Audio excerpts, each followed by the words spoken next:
welcome to Tea and Strumpets, a Regency romance review. I'm Zoe. And I'm Kelsey. And Kelsey, I wanted to say happy birthday! Thank you! It is Kelsey's birthday the day after we are recording this.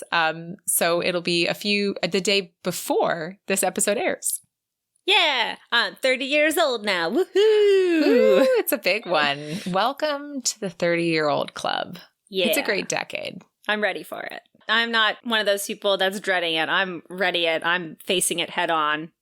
We're doing it. Yeah, I mean, it's literally just a number. And it's one that I've been enjoying, so can't complain from this side. Yeah, got a lot of things going for you, Zoe. Well, are you doing anything special for your birthday in these COVID times? Well, my sister did come to visit. Ooh, so yay. We're going to basically just go out to dinner with my sister. Nice. And that's it. So, which is fine. That's kind of like my style, especially since I have to work all day. That's my style of birthday. Honestly, that sounds great to me. Being with the people you really like and just doing something nice and a little bit luxurious, like perfect. Mm-hmm. Pretty much. Well, speaking of luxurious things, shall we talk about a book? We shall talk about a book. And the book that we are talking about today is Slightly Scandalous by Mary Balough, and that is Bedwyns Saga number 3. Yes, so we decided to start in the middle since there was no reason to start at the beginning. So Mary Balough, we've had a lot of listeners recommend her. She's a new author for me. I believe she's a new author for Zoe. So we've really wanted to get into one of her books. And so we decided to start with Freyja Bedwyn, which we'll talk about later. But first, because this is a new author, we need to tell you all about Mary Balough. So just so you know, she's got a really good website, and it's literally marybalough.com. Balough spelled B-A-L-O-G-H. So Mary Balough grew up in post-war Wales as Mary Jenkins, and she had a pretty idyllic childhood despite the hometown having been heavily bombed during the war, and she did grow up with rationing, but she had a really supportive family, and she also had a wonderful sister named Moira, who's 2 years older than her, and they were constant playmates. They both had a hard time convincing people who did not know them that they were almost inseparable, yet never quarreled. I always quarreled with my sister, personally. They also had a few dolls, and the two of them would lie awake at night making up stories for them, and that was kind of what got that storytelling gene going with Mary. She had a really great education thanks to her parents, who emphasized the importance of school and career at a time when many people were still saying that education was wasted on girls. She was also fortunate to be young at a time when there was employment in almost any field. She decided to go into teaching and ended up going to Kipling, Saskatchewan, Canada on a 2-year teaching contract. But at the end of her first year, she had a blind date with a man named Robert Balough, and she found a tall, sharply dressed, blue-eyed Adonis standing in her landlady's kitchen one fateful evening, and they were married a little over a year later. Aww. According to Mary, wanting to be an author is a dream. Wanting to be a teacher is a practical goal. The goal I could and did work toward. Then, of course, marriage and motherhood intervened to take more and more time off my hands. Their child was 6 years old when she felt she had enough time to take up an evening hobby writing. She was addicted to novels of Georgette Hare, who she had discovered only a few years before while working her way through a grade 11 reading list during maternity leave. She cannot adequately explain how enchanted she was, transported into a world she had experienced before only through Jane Austen. Quote, "I knew that if I ever wrote, it was that romantic world of Regency England that I wanted to recreate." Oh, that is really interesting. A fascinating life that she had, it sounds like. And I feel intrigued to go look at her website and learn more. You should. She tells you all about her kids and grandkids, and there's a lot of good information there. Plus, I'm not going to lie, this woman is a prolific writer. She doesn't have her books organized just by series and this and that. They're literally organized in what year they were published. And some years have like 10 books published. Oh my goodness. Like something Grace. ridiculous like that. It's not just like 1 or 2 books a year. There's like 6 books in a year. Like it's wild. Ooh-wee.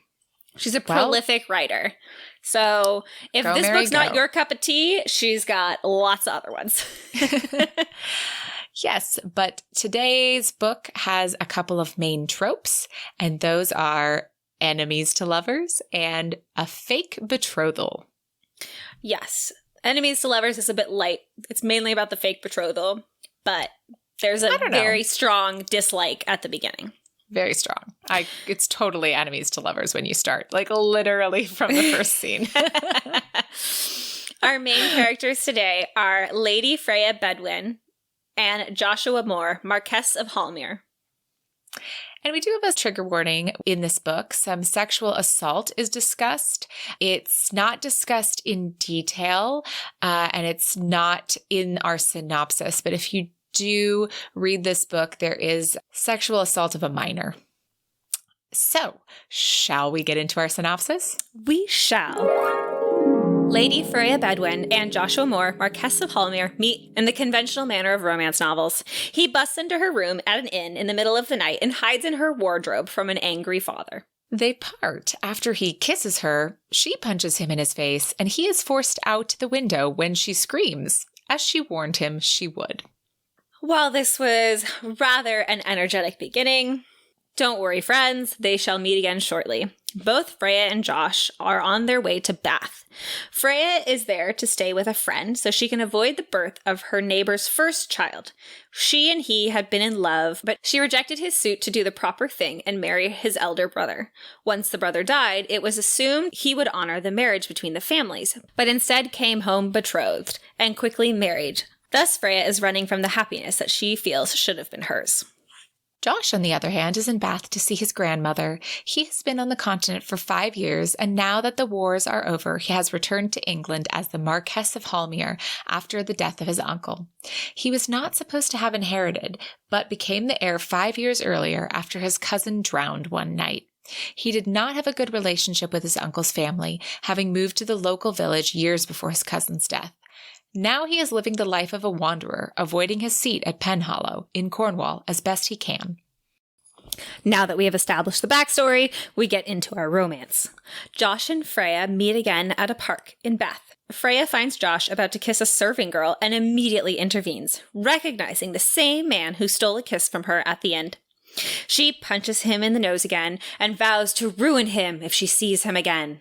And then the following morning, the two run into each other at the pump house, where Freyja delivers on her promise and gives him a very public set-down. However, it is then that she finds out that he is a Marquess, and Josh in turn finds out that Freyja is indeed a lady and the sister of a duke. However, it turns out that not everything was as it appears, and Freyja is left looking a little bit the fool. The two then proceed to banter and trade barbs through various meetings in Bath, while recognizing that they both have a desire to not fit in with convention and both enjoy a challenge. Things get interesting when Joshua's aunt arrives in Bath with his eldest cousin Constance in tow. She makes it quite clear that she is here to arrange a marriage between the cousins, something they both do not want. Josh tells Constance not to worry. He will not allow her mother to manipulate them into a marriage that suits no one but the Dowager Lady Hallmere. As Freyja and Josh dance together at a Bath assembly, Josh asks Freyja to pretend a betrothal with him in order to foil his aunt's plans. Freyja, who has been bored in Bath and took an instant dislike to Lady Hallmere, recklessly agrees. It is announced right then and there to all of Bath society. The two are tickled pink with the idea that Lady Hallmere could be so easily outmaneuvered. However, all does not go as planned. Lady Hallmere does not back down, so Josh and Freyja have to keep their ruse going for longer than desired. Quote, "Ah, sweetheart," he said, "I have made life difficult for you." "You have indeed," she said, "but I agreed to your mad scheme, and on the whole I am not sorry. This past week has been far less tedious than it would have been if we had not been betrothed. Indeed, it has been downright enjoyable. For me, too." He grinned at her. Things are further complicated when Freyja's brother Wulfric, the Duke of Bedwyn, appears in Bath. He had been informed of the betrothal, and one is wondering why he had to find out in a letter from Lady Hallmere.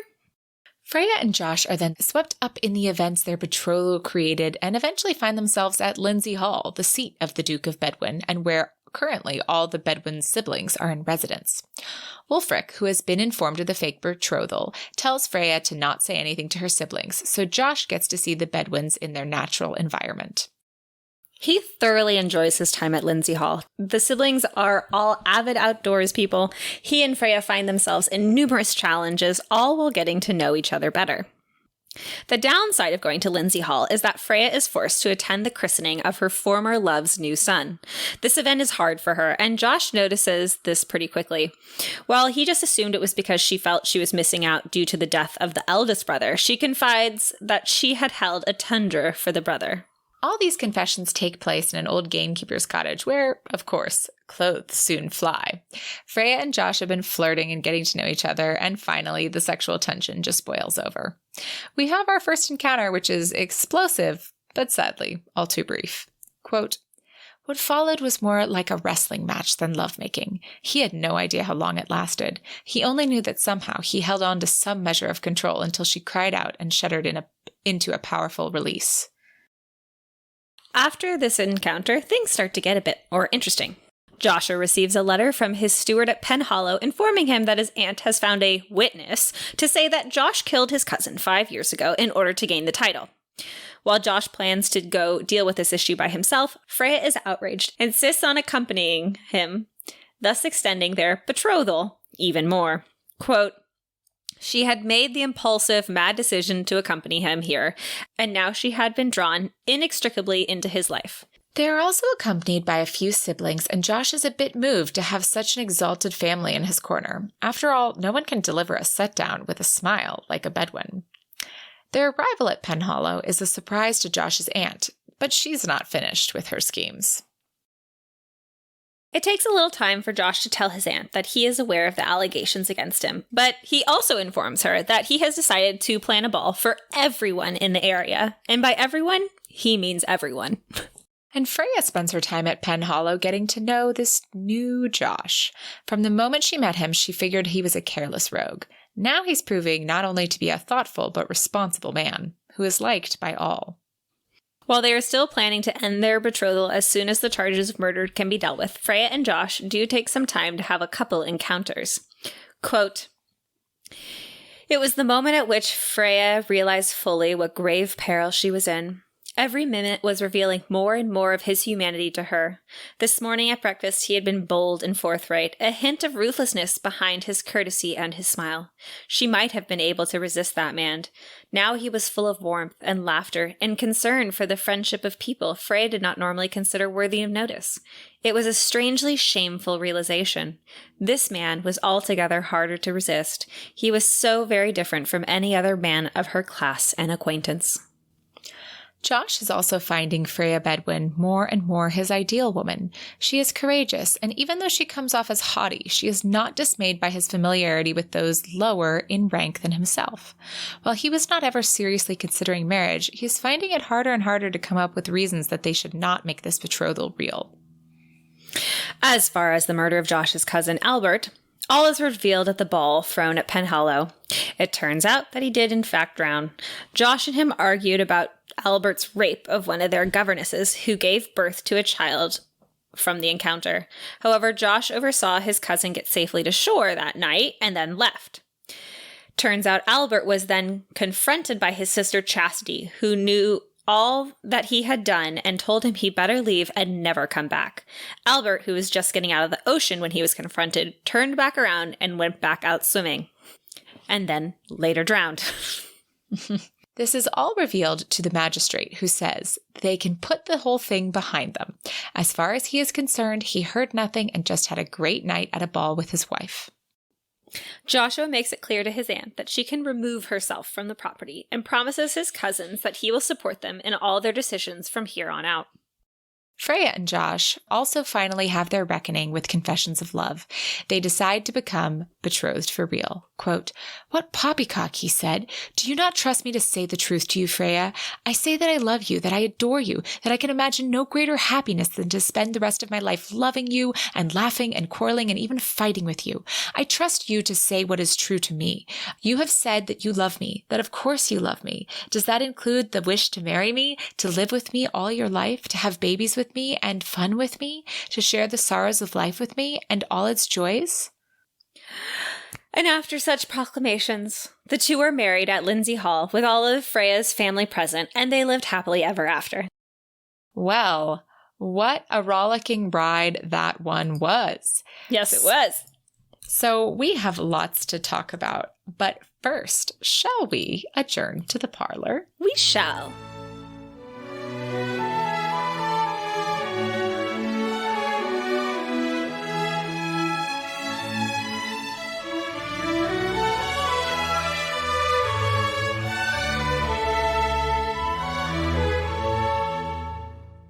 So today we are once again talking about the historical romance retreat, which is happening in September and October of 2022. So Woo-woo-woo! 1 year away from now. As a reminder, it's a fabulous event where you get to step back in time with your favorite authors. There you get to join some of the world's most celebrated authors of historical romance coming together for an intimate gathering that gives every guest a chance to mingle and play. You can come as you are or dress in your favorite era to enjoy historical foods, games, and music, all while surrounded by the glamour of a hotel that was once enjoyed by the elite. And registration is open now, and registration is limited only to about 300 and something attendees. So you'll want to reserve your tickets while they are still available. And if you can't make it to the whole event, there is something that everyone can come to for free. Yes, that is the Great Book Exhibition on October 1st. The Great Book Exhibition is a book signing and historical fair open to the public, a chance to purchase books and have them signed by your favorite authors. Lots of free goodies and fun. This is an event you will not want to miss. And the whole retreat runs from September 28th to October 2nd. And as we said, the Great Book Exhibition is on October 1st. And you can find out more at bit.ly/HRR2022. And if you'd like to find more about us, you can find us on our social media, Instagram and Twitter at T as in Tom and as in Nancy Strumpets, Facebook/T and Strumpets, and YouTube by searching our name. And if you're listening to us on YouTube, now is a great time to click that thumbs up and hit subscribe before you forget. Liking and commenting on our videos and subscribing to our channel is a really wonderful way to let us know that you like what we're doing. And if you'd like to know ahead of time what we're reading each month, you can subscribe to our email notifications via our website. If you do subscribe, you'll be the first to know what we're reading each month. Plus, you'll get all sorts of extras, including exclusive content from each of the authors who join us on the podcast. And next week, we have an author joining us, and she's already sent us her extras, and they're so good. So if you were thinking about signing up, now's a great time to do it. Woo, woo, woo. Sign, sign, sign. And that website is romancepod.com, and there you can find episodes, more information about us, and other resources. So take a look.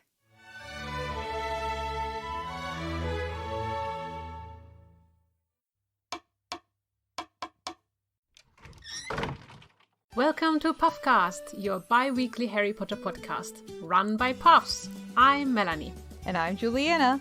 Do you like Harry Potter and Fantastic Beasts? Oh, yes. Oh, good. Are you looking for a fun, stress-free place to just have a good conversation, play some silly games, and hear from some great guests? Yes, please tell me more. Oh boy, well then this podcast is for you. We would like to invite you to join our happy common room. Get comfy, have some pizza, make new friends, and be part of the conversation. All houses are welcome. You can find Puffcast every other Wednesday on all platforms where podcasts are found. So we'll see you in the common room. And until then, stay puffy. And badger on.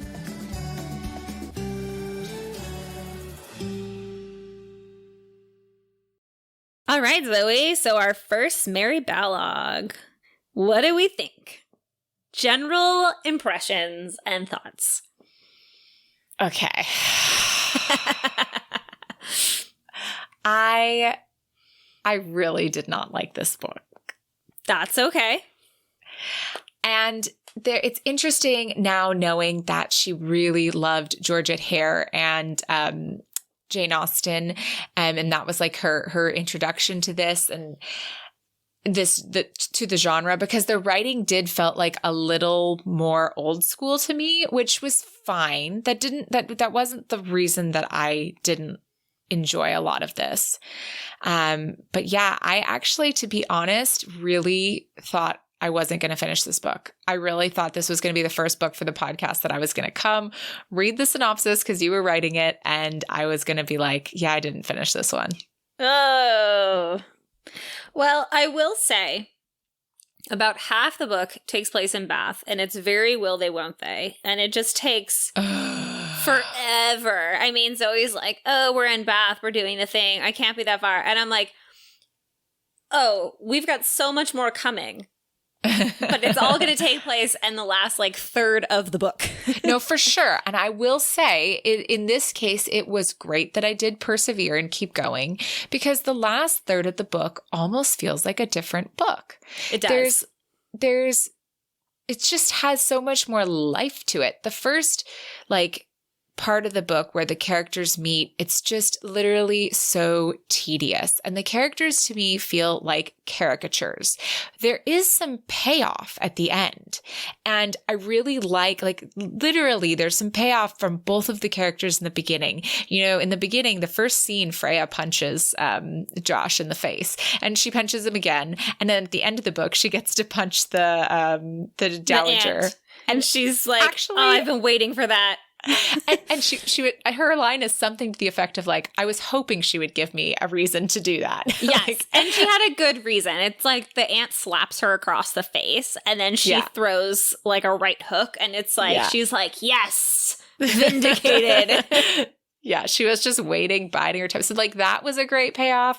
And also the so when Freyja goes to ruin the Marquess, she just barges ahead with this, really hot-headed moment. And it turns out that she didn't have all the facts. Mm-hmm. And so she kind of, dies on her own sword. And he comes out looking a little bit better for it and kind of basically doesn't have to say much. She's basically gotten herself into the whole trouble. And that's exactly how he gets out of the murder charges at the end too. He tells a couple people who he trusts that this is coming up against him. And then when the accuser comes to the ball, and we didn't have it in the synopsis, but the accuser comes to the ball and he says, me and these 5 guys saw it happen. He killed him. And then a whole bunch of the villagers to say, well, they're lying because I saw it happen and that's not what I saw. And so everyone steps up for him, and, no one will believe this other guy. And it really, he has the line to Freyja where he says something about sometimes it's better to just let your enemies die on their own sword, or something to that effect. Mm-hmm. And I was like, okay, this is actually, that was the most interesting thing to me of the whole book, of not going and creating this crazy convoluted thing, but just literally we're just going to expose them for what they are and let the truth sing here, Yeah, it was a really good moment. And I like that. It's so funny because for how long the first half was, I was like, oh man, this murder charge is going to get all kinds of wonky and it's just going to go forever and it's going to be a lot of drama. And it's literally nope. Dealt with. Yep.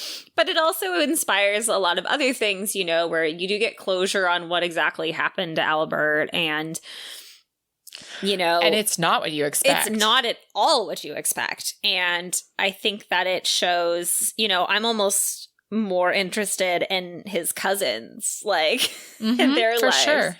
I mean, we kind of know the oldest cousin's love story based on the book, and we know the youngest cousin's love story too. Yeah. So there's just the middle one where I want to see what the heck she does. And I have issues with how she ends up at the end, but we can talk about that a little bit later.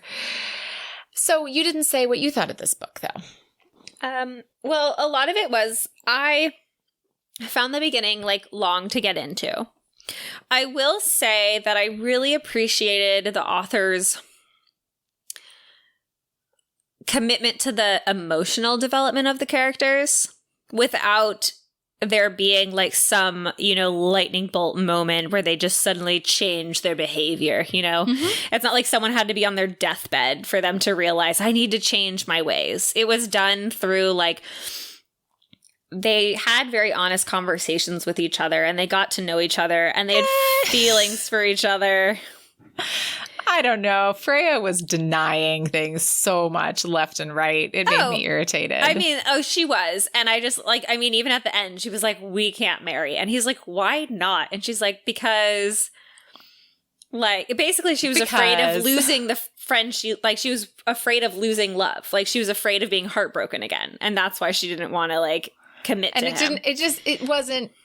It was like the lady doth protest too much. It didn't work for me. But okay, continue. So they had other conversations that were open and honest. That's true. And they did. And to be fair, she was like, I protest too much, but she was honest in the sense, even at the end, she's like, I love you, but I can't marry you. He's like, what? That's bullshit. Yeah, I think that Lady Freyja is absolutely the definition of an unlikable heroine. Oh, 100%. I will say this. I actually did not appreciate the fact that she was so bloodthirsty to hit someone, mainly because I've never had any desire to hit someone ever. Mm-hmm. And so for this woman to be like, yeah, she can throw a punch, great, but she's so ready to punch people. And I'm like, why? That just seems unnecessary. Yeah, but I would say that some of the writing of her did not do her justice. Because I actually there were some things about her that I really, really liked where I was like, oh, this is really cool. She is this kind of, she's not the greatest person. She's kind of vindictive and she's jealous and she is envious and she uses her station to kind of get what she wants a little bit. And yet slowly, begrudgingly over the book, she realizes all these bad things about herself and she tries to do good, but she doesn't want anybody to know that she's doing good. And I loved that part. I thought that was interesting. Well, but that's what I mean is Josh looks at her and he's like, you're a softie at heart. She's like, no, I'm not. I'm mean. Yeah. But I also liked that she was able to see him in the environment with the villagers and even with his cousin Prue, who we didn't get into in the synopsis, but she is, I don't know. She's got some mental disabilities, but it's not really said exactly what those are. They just to say Prue is 18, but she'll never not be a child. So it's almost some developmental delays, but she's very aware of what's going on. Yeah, she's, we can talk about her maybe a little bit later in our feminist recap because there's definitely some things I think that made me a little hesitate with her. Mm-hmm. But maybe we should get into our individual hero and heroine talk. Should we start with Freyja? Yeah, let's start with Freyja. Because we already started. And like I said, I really kind of liked that about her. Her first scene where Josh barges into her room and she just, out, yeah. out. That's very memorable. I like that. But there's just a lot of just blah. I literally wrote things like blah, tedious. Just, they seemed to me perfect for each other because they honestly didn't deserve anybody else at the beginning of the book. Mm-hmm. And I think that the book definitely gave us richer characters at the end, but a lot of the dialogue at the beginning was just meh. And I really did not enjoy Freyja until really close to the end. Mm-hmm. And how about you? I would say that too. I kind of wasn't again, I really wasn't interested in either one of them. Josh was very superficial and Freyja was just complaining about needing to avoid her neighbor because he's all happy and she can't deal with that. because, like, she understands why he did it, and, like, they didn't have an understandings, and she get why he didn't, but at the same time, too, she's like, the fuck, man? And so she's kind of hiding, and then at the same time, she's bored, so then she's like, well, let's, like, stir the pot, because I'm bored, which isn't great, you know? Yeah, so then are you ready to already give Freyja a rating? Yeah. I'll give her a rating. What would you give her? Or do you want me to go? Go ahead. Why don't you go first? So I'm going to give Freyja a 4. Okay. If we say 5 is take them or leave them, I definitely would like to leave her.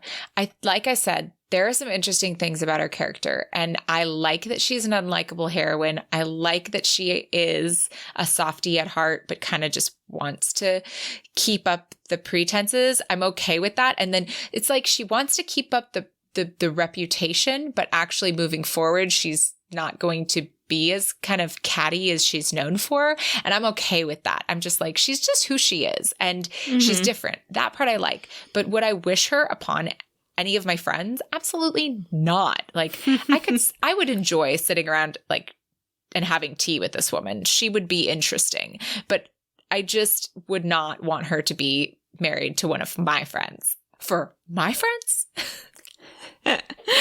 So yeah, no, I give her a 4. Okay. I'm higher. I'll give her a 6. Like, I didn't have, like, a visceral dislike to her. Like, she was not my favorite by any stretch of the imagination. But at the same time, too, I thought there was more depth to her towards the end, and I appreciated that little insight into the depth of her. And I wish, like, we could have gotten a little bit more of that throughout the entire book. That's fair. I think that she definitely developed in the last third. Like, I think that there was a character in the last third that there really wasn't in the first third. And they didn't feel that, like, they didn't feel connected. And I feel the same way, to be honest, about Josh.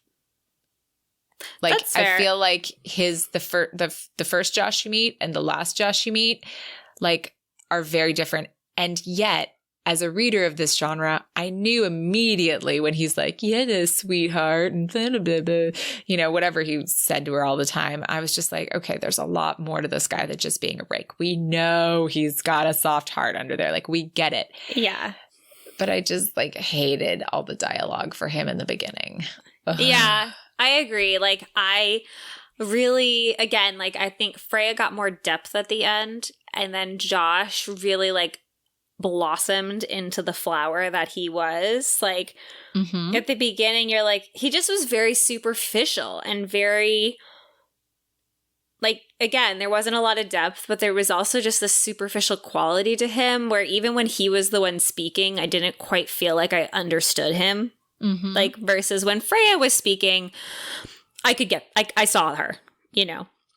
I didn't necessarily like her, but I saw her. Versus with him, I kind of had a hard time getting a read on him. But at the end, he was such an interesting guy, and he was really complex, and he had a lot of layers, and he was also a much more caring individual than he wanted anyone to let on, and a more responsible individual too. Like, when he meets the villagers, they're all telling Freyja what an amazing person he is. And she's just looking at him like, aren't you the Marquess that didn't want to go home to his seat and was happy to just let his steward do the job?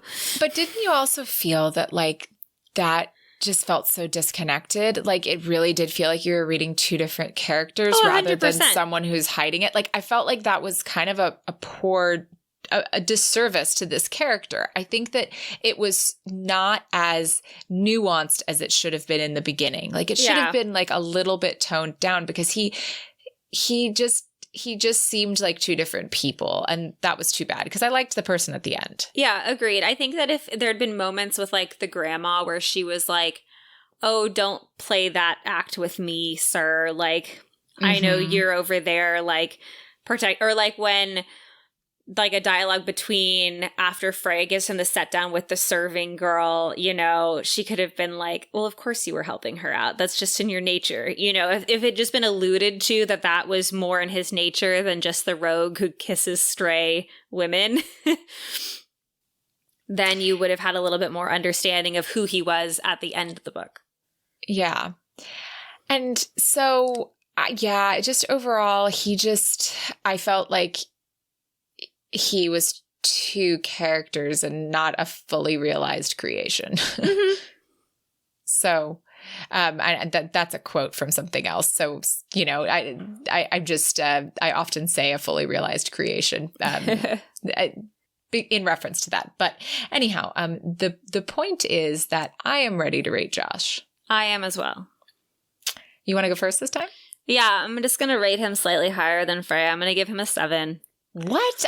Really, Kelsey? Are you sure you liked him? You thought he was good? 7 is like good, right? I really liked the Josh at the end. Okay, fair enough. Excuse your alarm, everybody. Totally. Okay, fair. He's a 4 from me. I wouldn't wish him upon anybody.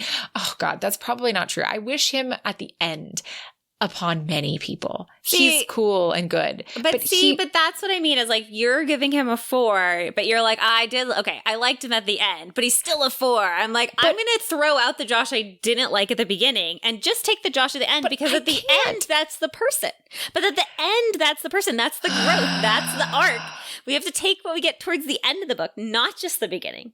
We can factor the beginning in, but we have to acknowledge what happens at the end. Okay, but there's something that happens at the end that I think goes against him. And it kind of is going to wrap into our feminist recap. And so I'll bring it to the table then. But I'm going to stick with my 4. Okay, great. Sounds good. All right, but our next segment is not our feminist recap. It is our favorite quotes. Yes. Okay, I have one down. I will say there was a lot of good passages in this book. Like I highlighted a lot of things, but there wasn't any that were really like super standouty to me. So this is the one I've chosen because I felt like this is where we're getting a bit more of that emotional connection between the characters. This quote is from On the Way to Penhollow. So we're like getting some excitement in here. Yes. So, quote, for no reason she could fathom, and without at all intending to, she sought his hand with her own and held it firmly. He laced his fingers with hers and gripped so tightly she felt pain. Normally she would have reprimanded him sharply or tried to outgrip him, but she sat quietly and made no protest at all. That's a nice moment between the two of them. Yeah. So my quote is earlier in the book. It is when they're first meeting Lady Hallmere, the Dowager Hallmere. Dowager Countess? What is she? I can't remember. Whatever, the Marquessette? I don't know. Yeah. Whatever the wife of a Marquess is. Oh, the Marchioness. Marchioness. There we go. Guys, this is a night recording. We're both a little different than usual. Mm-hmm. So anyhow, this is their first impression. So this is describing the Marchioness. She clung to his arm as if she were too frail to stand alone. She smiled sweetly and spoke in a sort of high-pitched whine affected by ladies who fancied themselves permanently indisposed. In Freyja's experience, they almost invariably outlived all their more robust relatives and drove them near to insanity while they still lived. And that was so good. That's a great quote. Oh my gosh, I was like, there we go. That is fabulous. That's so observant of Freyja. Like, she immediately gets the number of this woman. She's like, this woman's like a fraud and like gonna cause trouble, like all those things. So I really liked that. Although I do see here a couple pages later, I have a note on page 100 that I just want to share. This is my feelings as I'm reading the book. I wrote, I don't think there has been anything of importance yet at this point of the book. They've met, quarreled, realized they have sexual attraction. Neither wants to marry, and so far they have no reason. They have, despite multiple occasions where they have been alone and discovered/known. Like, they've been together, they've been alone, people know they've been alone, and then I was like, but what's the point here?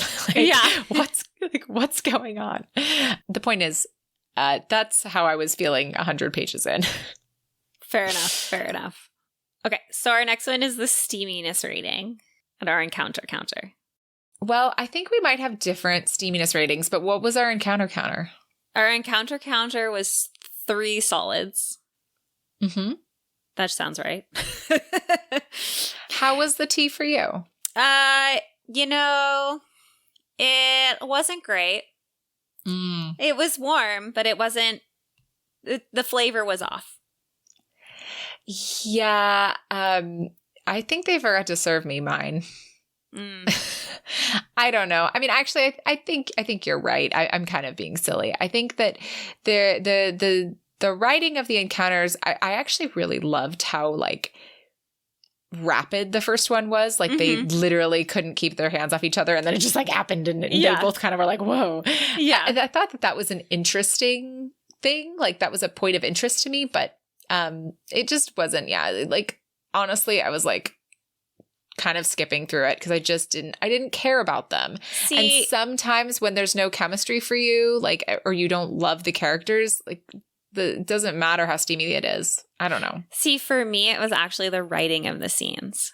Like I could get into it, but then there'd be like a sentence in there that just made me cringe. And I was like, and like ice cold water on top of me.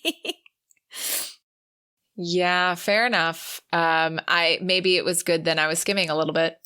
Yeah, no, it just is like certain phrasing about like Josh's feelings in the matter or like his thought process in the matter. I don't know. It was written a bit more old school status, and it was just a much more old school writing of a scene like that. And so it just was like, it didn't quite do it for me. Like I said, it was warm. Like I could get into it, and then there'd be like a sentence, and I'd be like, "And nope." Yeah, I understand that. But now we're on to the thing I've been kind of alluding to, and it's our feminist recap. Yes, it is our feminist recap. What did you think about this book? So it was really interesting because Freyja's character makes you want to think feminist based on how she is and the siblings, and she comes from a family where like the girls do all the things the guys do, you know, and so and Josh is caring really for his cousins, and you know, encouraging them and like wanting to uplift them. But there'd be moments I also really hate when like it's hard for me for a book to be truly feminist when like the main villain is like an aunt and is like so atrocious to her daughters. Yeah. Because I'm just like, because that's just so anti-feminist. And it's like, yes, maybe other like, and I don't know, because it'd be like, it could be uplifted if, say, like the other females like help rectify the situation. But I didn't really feel like there was that.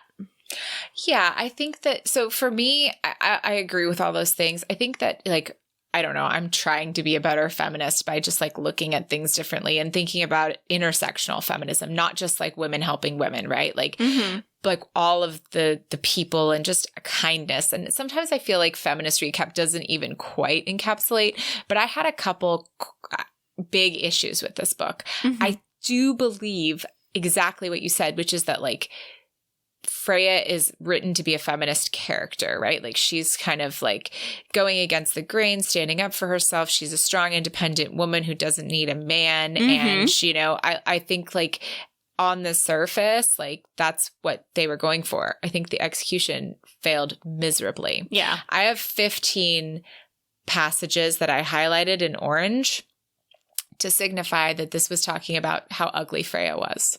Oh God, they go on and on and on about it.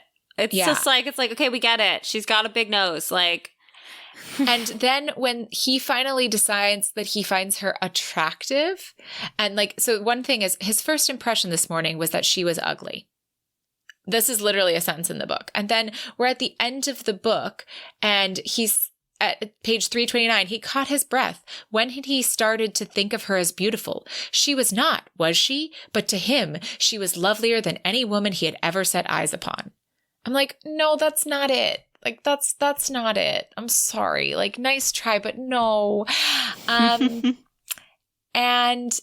there were a couple other things that I found really difficult. So the youngest cousin, Prue, who is the one with mental disabilities, was sexually assaulted by her brother. So we have incest, and the mother refuses to see it.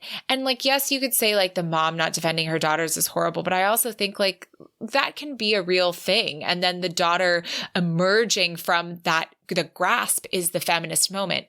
But the middleest daughter decided to go live with her mother at the end of this. Yeah, and like even Josh was like, he's not exactly sure why she chose that. He was like, I'll support you. You can live here. You can live with Constance. Like, you don't have to go live with her. And she's like, no, I'm going to go live with her. And also the governess who had been raped by Albert, the original heir, was invited to the ball, and Josh like went to her house and personally, quote, Joshua had called upon her personally to urge her to accept her invitation. Yes, please return to the scene of your rape. Why don't you just come here into this place where you were traumatized? It's like, I'm going to come as the Marquess who supports you and personally ask you to come to my ball. I'm like, ugh, like, this is not okay to me. So I just like, and then we're going to come right back around to the ugly thing. We've talked about this in an old episode before, or in another episode before. If you have an ugly duckling, they have to emerge from the chrysalis at the end, believing in who they are. Yeah. And at the end, Josh says, have I ever told you how beautiful you are? He asked. And she replies, what nonsense, she said. What utter nonsense, Josh. It is the dress and the hat and all the fur and the color. Aunt Rochester advised me to wear white, and she was quite correct in her judgment. It is just the clothes. He laughed. I'll have to take them off you later tonight then, he said. All of them, every stitch of them, just to see if you are still beautiful without them. I'll wager you are.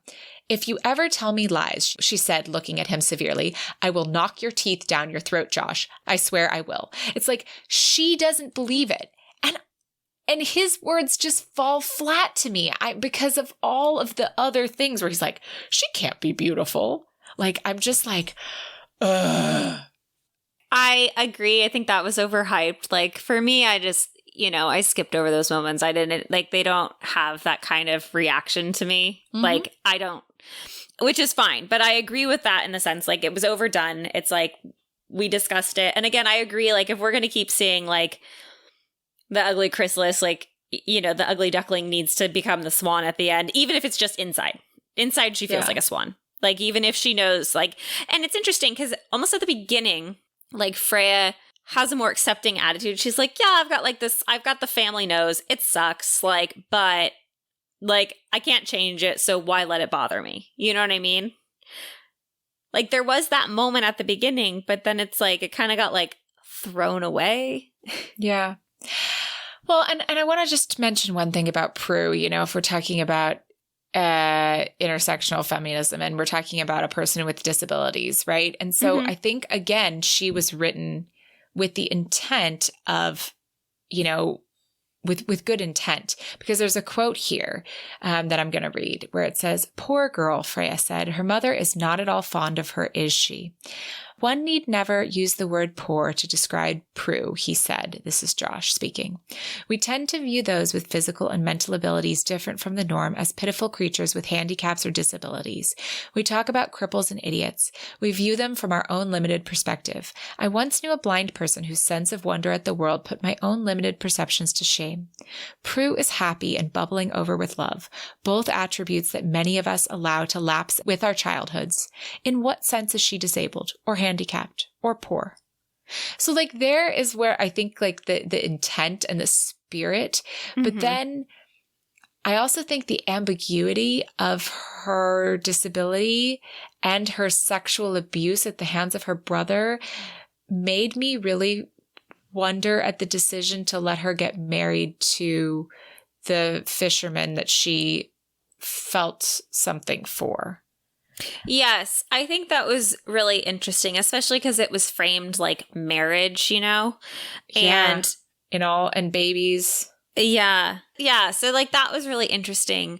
Although, and there was a moment that we didn't highlight, which was the sense that like people had been educating Prue about, like, because she's 18 now. And so the former governess and like her sisters, they're all telling her what are good kisses, what are bad kisses, what is okay, what is not okay, you know? And I like the fact that they took the time to educate her. I mean, like, and then towards the end, you get the history of like what happened before.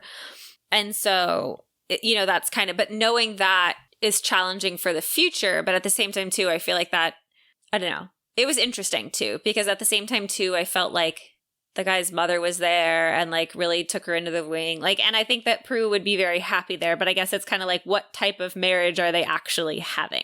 You know? Well, and what is her actual disability? Like, what does she really know that she's like, how much? And I think just as a reader in today's world, knowing what trauma she's been through, of course, I want her to have a happily ever after. Of course, I think she deserves whatever happily ever after she wants. And this is the one she chooses, and they support her in that. But there just, to me, was like a little moment of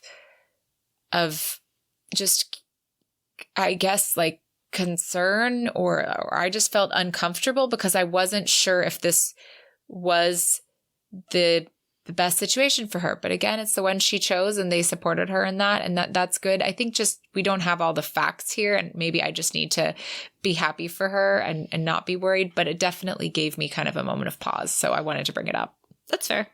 Well, those were all my feminist recap points. And because of that, although I believe that the author absolutely set out with the intent to write a very positive feminist book, I think it fell flat, and I actually think it's an offender. I'll go with you with that. I totally don't believe that's her intent. I think there was a lot of moments that like really pushed that feminist. Like you felt it in those moments. And I love the unlikable heroine thing. And I actually think that at the end, Freyja is really interesting and cool. That's not why I think it's an offender. I think it's the beauty stuff. It's the rape, victim coming back to her site, et cetera, et cetera. I already said the things.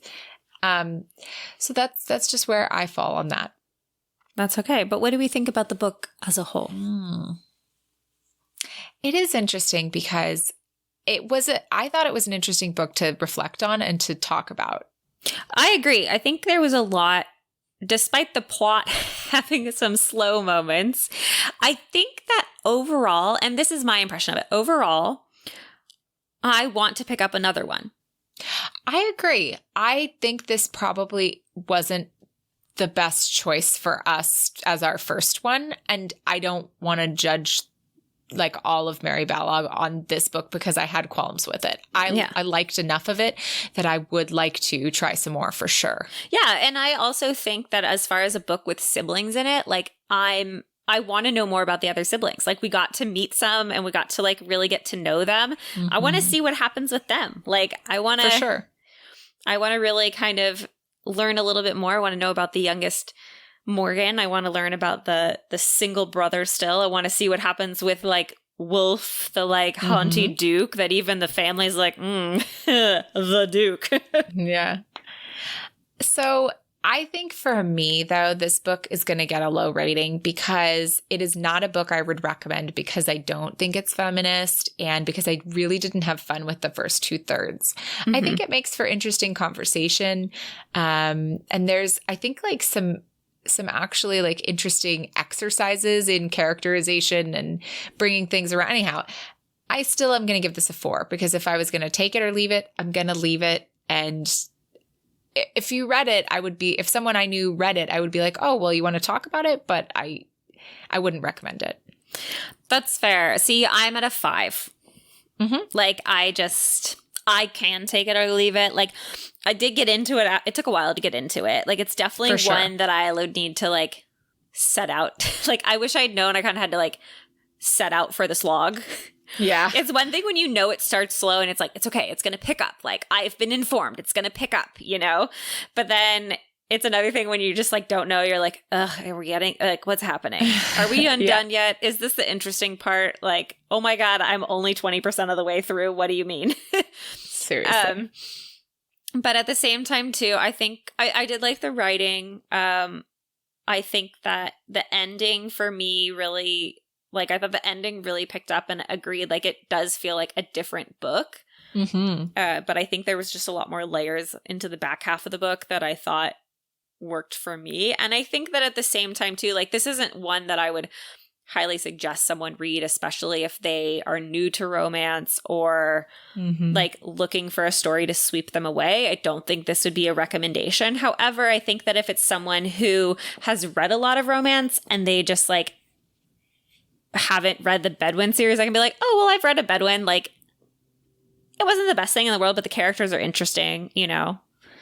Yeah, the world is interesting and the characters are interesting. And like, obviously there's good writing in there. I think that, I just think that the first 2/3 of the book just like doesn't do the last third of the book justice, which I think the last third of the book makes me exactly want to do that, is read more and, you know, see what else that there is out there. And I think that that's normal in I'm sure a writer's career, but also in just a series. Like, some books are going to be more successful than others. Absolutely. And I think that, again, this is a book that I wasn't turned off to not read the rest of the series. And I think for me, that's what gives it a 5 to me, knowing that it is a series and that it's supposed to intrigue me into reading the next book for like the next sibling. And I would say it did that for me. Like, I want to read about the next sibling. I'm probably going to think about Freyja a lot. I think she's a really interesting exercise in writing a heroine. There's something about her that's probably going to stick with me. So I don't know what that says, but it says something. Yeah. All right. Well, Kelsey, what are we reading next time? Nothing. We already did. Yeah, we've already read all the books because we are actually speaking with Julie Ann Long. She's here. We've only been talking about her since the day this podcast aired.